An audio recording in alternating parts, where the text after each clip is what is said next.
வணக்கம், welcome to Chitra Murali's kitchen.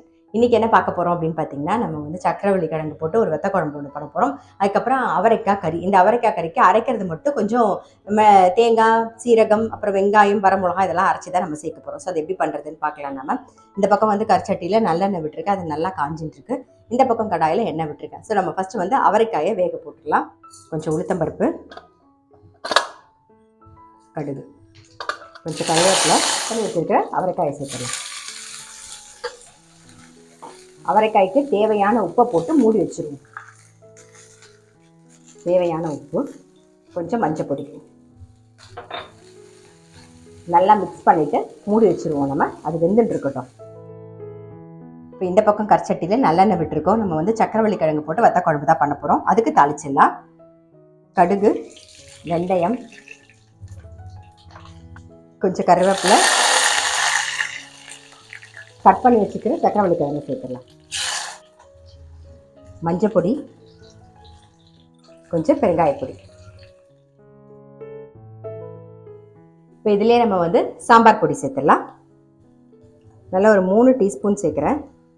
காரம்லாம் உங்களுக்கு தகுந்த மாதிரி பார்த்து போட்டுக்கோங்க. புளி தண்ணி நல்லா லெமன் சைஸ்க்கு புளி கரைச்சி வச்சுருக்கேன். இப்போ அதை சேர்த்துக்கிறேன். தேவையான உப்பு. நல்ல ஒரு கொதி வரட்டும். எப்பயும் போல் கொஞ்சம் வெல்லம் சேர்த்துக்கலாம். இந்த பக்கம் நல்லா கொதிச்சுட்டு இருக்கட்டும். இந்த பக்கம் பார்த்தீங்கன்னா அவரைக்காய் ஆல்மோஸ்ட் நல்லா வெந்துடுது. அங்கே பார்த்தாலே தெரியும். இன்னும் ஒரு 2 நிமிஷம் இருக்கட்டும். இதுக்கு அரைச்சிக்க வேண்டியதெல்லாம் என்னென்னு பார்த்துடலாம். தேங்காய் கொஞ்சம், அதுக்கப்புறம் ஒரு சின்ன வெங்காயம், ஒரு 6 சின்ன வெங்காயம், சீரகம் 1 டீஸ்பூன், காரத்துக்கு வரமிளகா ஒரு 2 வரமிளகா. இப்போ இதை கோர்ஸாக அரைச்சி எடுத்துக்கலாம். தேங்காய், வெங்காயம், வரமிளகா, சீரகம் கோர்ஸாக அரைச்சாச்சு. இப்போ இந்த பக்கம் வந்து அவரைக்காய் நல்லா வெந்திருக்கு. நம்ம சேர்த்துடலாம்.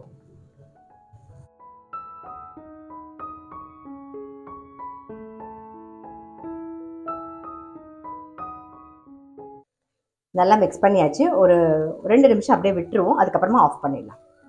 அரைச்சதை சேர்த்து ஒரு 2 நிமிஷம் ஆகிடுது. இப்போ ஆஃப் பண்ணிடலாம். நம்ம வந்து எடுத்து வச்சுருவோம் தனியாக. இதுலேயே வந்து பரங்கிக்காய் கறி பண்ணிக்க போகிறோம். கடாயில் எண்ணெய் விட்டுருக்கேன், நல்லா காஞ்சிருது. நம்ம வந்து பரங்கிக்காய் கறி தான் பண்ண போகிறோம். அதுக்கு கடுகு, ஒரே ஒரு பிஞ்ச் வெந்தயம், சோம்பு கொஞ்சம், உளுத்தம் பருப்பு, கொஞ்சம் கருவேப்பிலை, ஒரே ஒரு வெங்காயம்,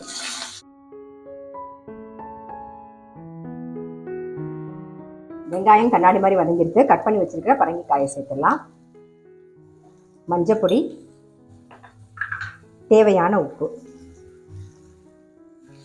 நல்லா மிக்ஸ் பண்ணிட்டு மூடி வச்சுருவோம். பரங்கிக்காய் வேகட்டும்.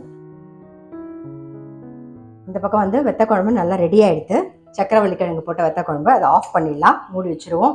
இந்த மாதிரி எண்ணெய் பிரிஞ்சு கொதிச்சு வரணும். இந்த பக்கம் பாருங்க, பரங்கிக்காய் வெந்துன்னு இருக்கு. ஸோ இது கூட ஒரே ஒரு பச்சை மிளகாய் சேர்த்துக்கலாம். ஜஸ்ட் மிக்ஸ் பண்ணிட்டு மூடி வச்சுருவோம். பரங்கிக்காய் வேகட்டும். இந்த பக்கம் பரங்கிக்காய் நல்லா வெந்தெடுத்து இதுக்கு காரம் போட்டுடலாம். ஏற்கனவே ஒரு பச்சை மிளகா போட்டிருக்கோம், அதனால கொஞ்சமாக வரமிளகா பொடி சேர்த்துக்கலாம். காரம் பார்த்து உங்களுக்கு தகுந்த மாதிரி பார்த்து போட்டுக்கோங்க. அப்புறம் தனியா பொடி கொஞ்சம், சின்ன பீஸ் வெல்லம்,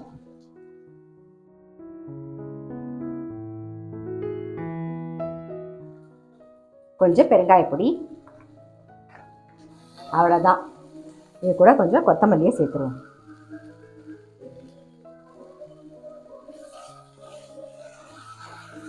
நம்மளுடைய பரங்கிக்காய் கறியும் ரெடி ஆகிடுது. அதை ஆஃப் பண்ணிடலாம். இந்த சாதத்துக்கு தொட்டு சாப்பிட்றதுக்கும் நல்லாயிருக்கும், சப்பாத்திக்கும் நல்லாயிருக்கும். இப்போ சப்பாத்திக்கு நீங்கள் தொட்டுக்கணும் அப்படின்னு நினச்சிங்கன்னா கொஞ்சமாக வந்து கரம் மசாலா பொடி, ஆம்ச்சூர் பவுடர் இதெல்லாம் கூட நம்ம கொஞ்சம் சேர்த்துக்கலாம். அதெல்லாம் ஆப்ஷனல், நம்மளுடைய விருப்பம் தான். ஸோ சிம்பிளாக இப்போ சாதத்தில் பிசைஞ்சு சாப்பிட்ற மாதிரி இது பிசைஞ்சு சாப்பிட்றதுக்கும் நல்லாயிருக்கும், தொட்டுன்னு சாப்பிட்றதுக்குமே நமக்கு ரொம்பவே நல்ல டேஸ்ட்டாக இருக்கும். இன்றைக்கி ரெசிபி பார்த்துருப்பீங்க. சக்கரவள்ளி கிழங்கு போட்ட ஒரு வெத்த குழம்பு, அதுக்கப்புறம் வந்து அவரைக்காய் தேங்காய் போட்ட கறி தான். பட் நம்ம தேங்காய், வெங்காயம், சீரகம், வரமிளகா அரைச்சி கோர்ஸாக அரைச்சி அதில் சேர்த்துருக்கோம். ஸோ டேஸ்ட் ரொம்பவே நல்லாயிருக்கும். அந்த மாதிரி ட்ரை பண்ணி பார்க்கலன்னா அதுவும் ட்ரை பண்ணி பாருங்கள். அதே மாதிரி பரங்கிக்காய் கறி இந்த மாதிரி ட்ரை பண்ணலைன்னா அதுவும் ட்ரை பண்ணி பாருங்கள். நான் அடுத்த வீடியோவில் சந்திக்கிறேன்.